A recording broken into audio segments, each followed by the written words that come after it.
जय हिंद साथियों, स्वागत है आपका आपके अपने YouTube चैनल चैतन्य स्टडी में। दोस्तों, आज की इस वीडियो में हम डिस्कस करेंगे जनरल स्टडीज़ पेपर 1 का सिलेबस। तो चलिए दोस्तों, शुरुआत करते हैं। इससे पहले मैं आपको कुछ बता देता हूं जो यूपीएससी का एग्ज़ाम होता है उसके बारे में। दोस्तों, यूपीएससी का जो एग्ज़ाम होता है उसके 3 चरण होते हैं। तो 3 चरणों में पहला होता है प्री, दूसरा होता है मेंस और तीसरा होता है आपका इंटरव्यू। तीसरा आपका कौन सा होगा? इंटरव्यू। प्री में आप 2 पेपर देते हैं। पहला आपका जीएस का होता है जिसमें आपको जिसके नंबर जुड़ते हैं, और दूसरा होता है सी सेट का। किसका होता है? सी सेट का, जो क्वालिफाइंग होता है। इसमें केवल आपको पास करना होता है, ठीक है। जीएस में आपके आपके वो सब्जेक्ट हैं, जैसे आपके हिस्ट्री हो गया, पॉलिटी हो गया, ठीक है। हिस्ट्री हो गया, पॉलिटी हो गया, और आपका इन्वायरमेंट हो गया, आर्ट एंड कल्चर हो गया। उसके बहुत सारे सब्जेक्ट हैं जो मैं आपको किसी वीडियो में बता दूंगा। वहाँ के क्वेश्चन आते हैं और सी सेट में आपका एप्टीट्यूड आता है, ठीक है। मेंस में होता है, फिर मेंस में भी आपके 4 पेपर होते हैं और एक ऐसे का होता है। टोटल 5 पेपर होते हैं। कितने पेपर होते हैं? टोटल 5 होते हैं, जिनमें आपका GS1, GS2, GS3, GS4 और एक ऐसे का होता है, ठीक है। बाकी उसके बाद आपका इंटरव्यू हो जाता है और फिर फाइनल लिस्ट बनती है। उसके बाद आप सेलेक्ट होते हैं। उस पर होते हैं या नहीं होते हैं वो आपके मार्क्स पर डिपेंड करता है, ठीक है। तो भाई कितने चरणों में होता है? 3 चरणों में होता है। पहला कौन सा? प्री, दूसरा कौन सा? मेंस, तीसरा कौन सा? इंटरव्यू। प्री में कितने पेपर साहब? प्री में 2 पेपर। मेंस में कितने पेपर साहब? मेंस में 5 पेपर, और उसमें जीएस के 4 और एक आपका ऐसे का, और ये एक और होता है साहब, 2 पेपर और होते हैं, एक हिंदी का और इंग्लिश का होता है। जो कि इंग्लिश का होता है वो आपका क्वालिफाइंग होता है, ठीक है। हिंदी और इंग्लिश दोनों का क्वालिफाइंग होता है। तो इस तरह से आपके पेपर होते हैं। एक बार और समझा देता हूँ कितने पेपर होते हैं, क्योंकि ये पूरा एक मैराथन है। ये पेपर है एक प्रकार का, एक वर्ल्ड कप टाइप का टूर्नामेंट है। अगर इसे जीत जाते हैं आप, तो आपको फीलिंग वर्ल्ड कप जीतने जैसी ही होती है, ठीक है। जो इंडिया में सबसे पॉपुलर है वो यूपीएससी है, ये तो आप सबको जानते हैं, ठीक है। चाहे आप डॉक्टर बन जाएं, इंजीनियर बन जाएं, आप कुछ भी बन जाएं, लेकिन आपका एक सपना होता है, और पूरी इंडिया में रहने वाले का हर एक का सपना होता है कि वो एक दिन यूपीएससी क्रैक करे, ठीक है। तो कौन कौन से चरणों में होता है? पहला होता है प्री, दूसरा मेंस, तीसरा इंटरव्यू। प्री में कितने पेपर होते हैं साहब? 2 पेपर होते हैं। पहला जीएस का होता है, जो स्कोर करना होता है, इसके मार्क्स जोड़ते हैं। इसके ही मार्क्स से आप मेंस में जाएंगे, ठीक है। दूसरा सी सेट होता है, जो कि क्वालिफाइंग होता है। इससे आपको कोई डिपेंड नहीं होता, मतलब कोई फ़र्क नहीं पड़ता कि आपके इसमें कितने मार्क्स हैं, केवल आपको पास करना है, क्वालिफाई करना है। दूसरा आपका मेंस का होता है। मेंस में आपके पहले तो जीएस के 4 पेपर होते हैं, GS1, GS2, GS3, GS4। उसके बाद आपका एक ऐसे का पेपर होता है। फिर उसके बाद आपके 2 पेपर होते हैं, एक हिंदी का होता है और एक इंग्लिश का, वो भी आपका क्वालिफाइंग होता है, ठीक है। फिर आप इंटरव्यू में जाते हैं। इंटरव्यू में जाने के बाद आपकी मेरिट बनती है, और उससे नंबरों पर आप डिपेंड करते हैं कि आपका सिलेक्शन होगा या नहीं। तो पूरा वर्ल्ड कप का टूर्नामेंट है, ठीक है, और फीलिंग भी वर्ल्ड कप वाली होती है। तो चलिए, आज जनरल स्टडीज़ का पेपर 1 डिस्कस कर रहे हैं, इसका सिलेबस, और उसके साथ ही आपको बुक्स के भी नाम बताऊंगा, कौन कौन सी बुक आप पढ़ सकते हैं। साथ ही साथ इसके बाद हम इनके प्रीवियस ईयर क्वेश्चन है, जो कि 2013 से जब से सिलेबस चेंज हुआ है, उसके बारे में भी आपको मैं बताऊंगा, ठीक है।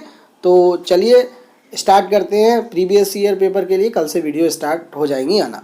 तो भाई, इसका टॉपिक है, पूरे जो सिलेबस है GS1 का, general studies paper 1, Indian heritage and culture, history and geography of the world and society.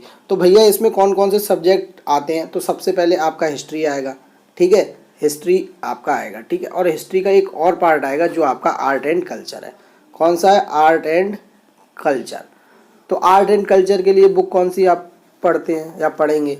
तो आर्ट एंड कल्चर के लिए यहाँ पे तो 11th-12th की आप एनसीईआरटी पढ़ लो केवल, या आप क्या काम कर लो, आप नितिन सिंघानिया की जो बुक आती है उसे पढ़ लो, उससे आपका काम चल जाएगा।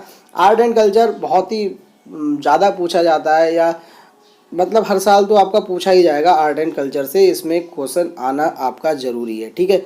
फिर उसके बाद आता है आपका वर्ल्ड हिस्ट्री के भी क्वेश्चन आ जाते हैं एक आध, इसके लिए भी आप एनसीईआरटी प्रेफर कर सकते हैं। और ज्योग्राफी के लिए आपका जो है वो आपकी एनसीईआरटी तो आपको पढ़नी होगी, एनसीईआरटी तो ज़रूरी है, एनसीईआरटी 9 से 12 तक आपको पढ़नी होगी, ठीक है। उसके साथ आप क्या पढ़ लीजिए? जीसी लियोंग पढ़ लीजिए। कौन सी किताब? GC Leong. तो उससे आपकी कवर हो जाएगी ज्योग्राफी। अब बचता है आपका सोसाइटी। तो सोसाइटी के लिए आपको कौन सी बुक पढ़नी होगी? तो सोसाइटी के लिए भी आप एनसीईआरटी ही पढ़ लीजिए, ठीक है। तो इतना आप काम कर सकते हैं। पेपर 1 के लिए आपको एनसीईआरटीज़ पढ़नी है, और आपको नितिन सिंघानिया देख लेनी है, ठीक है, और जीसी लियोंग देख लेनी है। तो पहला पॉइंट पढ़ते हैं कि इस पॉइंट से ये पॉइंट है, यही है, ये पॉइंट ही से आपका क्वेश्चन बनेगा। Indian culture will cover silent aspect. तो इंडिया के जो कल्चर है उसके कौन से एस्पेक्ट, उसके silent aspect of arts form, उसकी आर्ट्स फॉर्म की किस तरह की आर्ट फॉर्म्स है, लिटरेचर कैसा है, मिडाइवल इंडिया का लिटरेचर कैसा है, एंड एंशिएंट इंडिया का लिटरेचर कैसा है, और आपका मॉडर्न इंडिया का लिटरेचर कैसा है, आर्ट फॉर्म्स कैसी हैं, ठीक है, कि आर्ट किस तरह से थी आपकी एंशिएंट में, मॉडर्न में और मिडाइवल में, ठीक है। Architecture from ancient to modern times. तो एंशिएंट से लेकर मॉडर्न टाइम्स से आपको लिटरेचर को देखना है, आपको आर्ट्स फॉर्म को देखना है, आपको आर्किटेक्चर फॉर्म्स को देखना है। किस किस को देखना है? आर्ट्स फॉर्म्स को, लिटरेचर को, आर्किटेक्चर को, ठीक है। ये आपका नितिन सिंघानिया में और आपकी जो एनसीईआरटीज है उसमें अच्छे से कवर किया गया है, ठीक है। आगे चलते हैं, दूसरा पॉइंट पढ़ लेते हैं। Modern Indian history from about the middle of 18th century, मतलब 18th सेंचुरी के मिडल से अंटिल प्रेजेंट सिग्निफिकेंट इवेंट्स। तो आपके जो सिग्निफिकेंट इवेंट्स हैं उनके बारे में, और जो आपकी पर्सनैलिटीज़ हैं जैसे आपकी पंडित जवाहरलाल नेहरू हो गए, महात्मा गांधी हो गए, सरदार वल्लभ भाई पटेल, और आपके जो है इनके बारे में जो फेमस पर्सनालिटीज़ हैं लाइक अंबेडकर साहब हैं, ठीक है। तो इनके बारे में आपको, और कौन कौन से सिग्निफिकेंट इवेंट्स हैं आपके 18वीं जो 18th सेंचुरी है उसके बाद से, ठीक है, प्रेजेंट तक। तो ये बात होगी आपकी, ठीक है। अगला पॉइंट है हमारा फ्रीडम स्ट्रगल के बारे में, जो कि भारत का फ्रीडम स्ट्रगल्स है, बहुत ही मेन पॉइंट है। इससे आपके क्वेश्चन बनते हैं, चाहे आपके प्री में हो जाए चाहे आपके मेंस में हो जाए। तो it varies stage and important contribution from different parts of the country. तो भाई फ्रीडम स्ट्रगल में कहाँ कहाँ से लोगों ने कंट्रीब्यूट किया है तो उनके बारे में आपको पता होना चाहिए, वहाँ से आपका प्रश्न पूछा जा सकता है, ठीक है। फ्रीडम स्ट्रगल बहुत ही इंपॉर्टेंट टॉपिक है, ठीक है। और फ्रीडम स्ट्रगल के लिए बुक भी आपकी लिखी है बिपिन चंद्रा ने, freedom struggle of India by Bipin Chandra, बहुत ही बेहतरीन बुक है। आगे चलते हैं, post independence consolidation and the reorganisation within the country. तो मतलब पोस्ट इंडिपेंडेंस मतलब आज़ादी से पहले जो कंसोलिडेशन है उसके बारे में भी आपसे प्रश्न पूछा जा सकता है। पांचवा पॉइंट अगर हम बात करें history of the world history के बारे में बात करी गई है। Will includes events from 18th century, जिसमें 18th सेंचुरी के इवेंट्स होंगे, 18th सेंचुरी से पहले का नहीं, 18th सेंचुरी का, ठीक है, 18th सेंचुरी और 18th सेंचुरी के बाद का। Such as the industrial revolution के बारे में, यानी कि जो औद्योगिक क्रांति थी उससे प्रश्न बन सकता है आपका। वर्ल्ड वॉर 1 और वर्ल्ड वॉर 2 है, ये यहाँ से देखेंगे। और साथ ही साथ आप देखेंगे ये आपका है रिड्रॉल ऑफ नेशनल बाउंड्रीज, कॉलोनाइजेशन के बारे में आपको पढ़ना है कि कॉलोनाइजेशन क्या होता है, ठीक है। फिर डीकॉलोनाइजेशन क्या होता है, पॉलिटिकल फिलोसफीज होती हैं जैसे जॉन लॉक की हो गई, और भी बहुत सारे फिलोसफर्स हैं उनकी पॉलिटिकल फिलोसफी के बारे में पढ़ना है। जैसे कि आपको आपके कम्युनिज्म के बारे में पता होना चाहिए कि कम्युनिज्म क्या होता है, कैपिटलिज्म क्या होता है, सोशलिज्म क्या होता है, इनके बारे में आपको पता होना चाहिए। कम्युनिज्म कौन सा है, कैपिटलिज्म कौन सा है, और सोशलिज्म क्या क्या है इसके बारे में, ठीक है। और कॉलोनाइजेशन और डीकॉलोनाइजेशन की हम बात कर चुके हैं। And there form and effect in the society. तो सोशलिज्म है, कम्युनलिज्म है और आपका कैपिटलिज्म है, इसका सोसाइटी पर क्या इफेक्ट पड़ता है इसके बारे में भी आपको पता होना चाहिए। फिर प्रश्न पॉइंट नंबर 6 की ओर देखते हैं।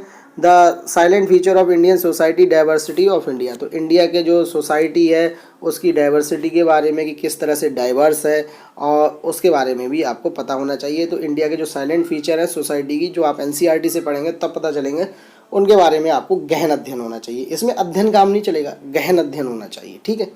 आगे चलते हैं प्रश्न पॉइंट नंबर 7 की ओर। Role of the women and women organization. तो वुमेन ऑर्गेनाइजेशन का जो और जो वुमेन्स हैं उनका किस तरह से रोल है आपकी population, associate issues, poverty, development issues and urbanisation and their problems.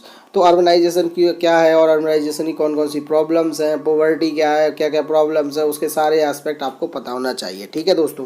तो 7 पॉइंट तो ये हो गए, अब कुछ पॉइंट और है, इन्हें भी पढ़ लेते हैं। 7 के बाद अब यहाँ से देख लीजिए 8वां, effect of the globalization of Indian society. तो इंडियन सोसाइटी पर ग्लोबलाइजेशन का क्या इफेक्ट पड़ा है, मतलब ग्लोबलाइजेशन क्या होता है कि अगर कोई भी पार्ट है उसे आप कंट्री के मतलब वर्ल्ड की सभी से कनेक्ट कर दें तो वो ये आपका क्या होता है ग्लोबलाइजेशन। जैसे आप आज देख रहे हैं, आज आप क्या देख रहे हैं कि आपका जो इंडिया है वो सबसे कनेक्ट है। आप यूट्यूब पे जाइए, आप फेसबुक पे जाइए, आप अमेरिका को भी, उसकी सोसाइटी को देख रहे हैं, वहाँ के रहन सहन, वहाँ के कल्चर को भी देख रहे हैं। तो इस तरह से जो ग्लोबलाइजेशन हुआ है उसका इंडियन सोसाइटी पर क्या इफेक्ट पड़ा है उसके बारे में भी पता होना चाहिए। क्वेश्चन नंबर आपका पॉइंट नंबर 9 पे देख लेते हैं, social empowerment, communalism, regionalism and secularism. तो सेकुलरिज्म क्या है, कम्युनलिज्म क्या है, रीजनलिज्म क्या है और सोशल एम्पावरमेंट क्या है, एम्पावरमेंट क्या है, इसके बारे में ये पॉइंट्स भी आपको याद रखनी है, इसके भी आपको अध्ययन करना है। अब 10वां है silent feature of the world physical geography. तो फिजिकल वर्ल्ड की जो फिजिकल ज्योग्राफी है, जो कि आप जीसी लोइंग या फिर एनसीईआरटी से पढ़ सकते हैं, उसके बारे में आपको प्रश्न पढ़ेंगे। किस तरह के प्रश्न आते हैं ये हम आगे डिस्कस करेंगे जब हम प्रीवियस ईयर क्वेश्चन की सीरीज लाएंगे मेंस की तब, ठीक है। आगे चलते 11 पॉइंट पे distribution of the key natural resources, की नेचुरल रिसोर्सेज है उसका डिस्ट्रीब्यूशन कहाँ है, द वर्ल्ड में, साउथ एशिया के बारे में और इंडियन सब कॉन्टिनेंट के बारे में जो की नेचुरल रिसोर्सेज हैं उनका डिस्ट्रीब्यूशन कहाँ कहाँ है इसके बारे में पता होना चाहिए। Factor responsible for the location of primary, secondary and tertiary industry in the various part of the world. तो भैया ये पूछ रहे हैं कि जो प्राइमरी सेक्टर है, सेकेंडरी सेक्टर है और टर्सरी सेक्टर है, इसमें जो इंडस्ट्रीज़ लगी होती है वेरियस पार्ट्स में, इनकी लोकेशन के लिए कौन कौन से फैक्टर रिस्पॉन्सिबल है इसके बारे में हमको बताना है। देन 12वां पॉइंट आ जाता है आपका इम्पोर्टेंट जियो फिजिकल फिनोमिना। तो कौन कौन से इम्पोर्टेंट फिनोमिना है, लाइक जैसे आपके अर्थक्वेक है, सुनामी है, वोल्केनिक एक्टिविटी है, ये तो आप सब जानते ही होंगे, साइक्लोन है, तो इनके बारे में आपको पता होना चाहिए ये कैसे ओरिजिनेट होते हैं और प्लस इनकी क्या क्या क्वालिटीज़ होती हैं और किस तरह से अफेक्ट करते हैं उसके बारे में आपको पता होना चाहिए। जोग्राफिकल फीचर्स के बारे में, लोकेशंस के बारे में, क्रिटिकल जोग्राफिकल फीचर्स, फ्लोरा और फ्यूना के बारे में and effects of the search changes, और इनका सबका क्या क्या इफेक्ट पड़ता है हमारे ऊपर, इसको हम पता होना चाहिए। तो दोस्तों इस तरह से ये 12 पॉइंट थे, ये 12 पॉइंट्स पर आपका टिका हुआ है GS1। इनका आपको गहन अध्ययन होना चाहिए। इनके प्रीवियस ईयर क्वेश्चन मैं कल आपके साथ डिस्कस करूँगा और रेगुलर 2013 से 2020 2019 तक या 18 तक जो भी मेरे पास अवेलेबल होगा वो हम डिस्कस करेंगे रोज़। इसी तरह से हम कल GS2 का, GS3 का, GS4 के सब प्रीवियस ईयर डिस्कस करेंगे, ठीक है। तो चलिए दोस्तों, मेरा उद्देश्य केवल आपको इतना है कि आपको मैं सिलेबस से, प्रीवियस ईयर क्वेश्चन से वाकिफ़ कर पाऊँ कि किस तरह का पेपर आ रहा है, किस तरह का पैटर्न आ रहा है। मैं इसमें आपको कोई आंसर राइटिंग या कुछ भी अन्य चीज़ बताने की कोशिश नहीं करूँगा, क्योंकि आपको केवल ये पता होना चाहिए, आपको वो आंसर राइटिंग तो आपके ऊपर डिपेंड करता है आप उसकी प्रैक्टिस कैसे करेंगे, और उसके लिए और भी यूट्यूब चैनल्स हैं। बट मैं आपको यहाँ पर प्रीवियस ईयर पेपर्स, सिलेबस सारा का सारा दे पाऊँ, ये मेरी कोशिश रहेगी। हमारे चैनल चैतन्य स्टडी को आप लाइक, शेयर और सब्सक्राइब कर सकते हैं। हाल ही में आपके प्यार से हमारा चैनल के 4000 घंटे पूरे हुए हैं, मोनेटाइज हुआ है, इसके लिए आपका तहे दिल से धन्यवाद। आप हमारे चैनल को इसी तरह से आगे बढ़ाते रहिए, हम आपके लिए और भी क्वालिटी कंटेंट लाते रहेंगे। साथ ही साथ लाइव क्लासेस का भी अरेंजमेंट कर रहे हैं जो कि जल्दी से जल्दी हो जाएगा। तो मिलते हैं नेक्स्ट वीडियो में, तब तक के लिए नमस्कार, धन्यवाद।